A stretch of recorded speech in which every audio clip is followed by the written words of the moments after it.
Everyone, आज हम लोग देखेंगे इक्विवेलेंस क्लास। इक्विवेलेंस क्लास क्या होता है? अगर कोई एलिमेंट, सपोज किया कि यहाँ पे एक सेट ए है जिसमें कुछ एलिमेंट हैं ए बी सी, तो हम इसको इक्विवेलेंस क्लास तब फाइंड आउट करेंगे। सबसे पहले हम उसके रिगार्डिंग में इक्विवेलेंस रिलेशन निकालेंगे। जब हमें इक्विवेलेंस रिलेशन मिल जाएगा तो उसी के, जैसे ए बी सी तीन एलिमेंट हैं सेट में, तो ए के रिकॉर्डिंग इक्विवेलेंस क्लास क्या होगा, बी के रिकॉर्डिंग क्या होगा और सी के रिकॉर्डिंग क्या होगा। तो यहाँ पे जैसा कि गिवन है, ए एक सेट है जिसमें 3 एलिमेंट हैं, इसके लिए एक रिलेशन हमने यहाँ पे लिखा है जो कि इक्विवेलेंस रिलेशन है। आप चेक भी कर सकते हैं, ये रिलेशन इक्विवेलेंस रिलेशन होगा। क्योंकि यहाँ पे 3 एलिमेंट हैं, तो यहाँ पे A related to A, B related to B and C related to C, तो ये रिफ्लेक्सिव हो गया। नेक्स्ट हम चेक करेंगे symmetric, A related to B, B related to A, B related to C, C related to B, A related to C and C related to A.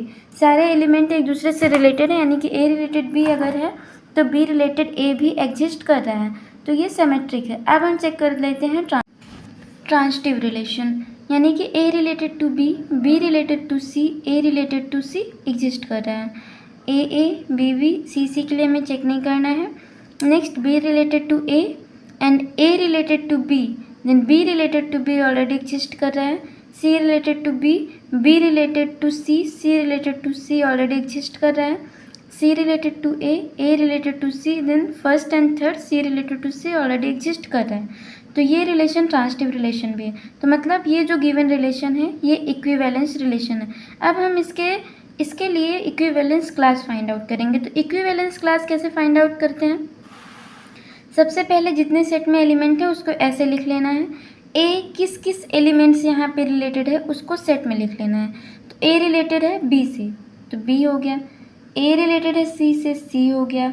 A related है ए से, ए हो गया।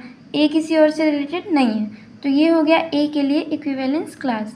ऐसे ही B के लिए, B related to C, B related to B, B related to A.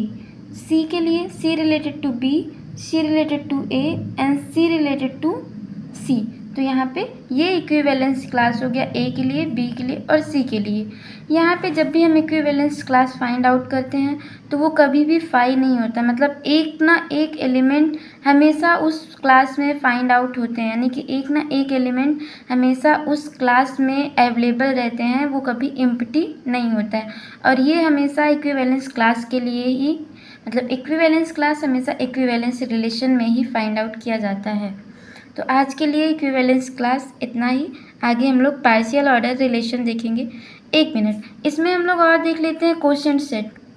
Quotient set, set of unique equivalence class, यानी कि अभी हम लोगों ने इक्विवेलेंस क्लास देखा था 1 2 3 1 2 3 1 2 3 आया था, ये इक्विवेलेंस क्लास आया था ए के लिए, बी के लिए, सी के लिए। तो ये तीनों में यूनिक, तो यूनिक किस क्या होंगे, मतलब ये तीनों तो सेम ही है।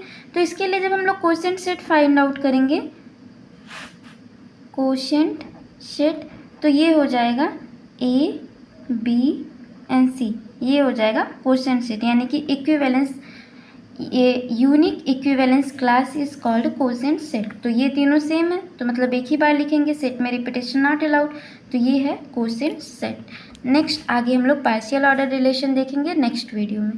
Thank you.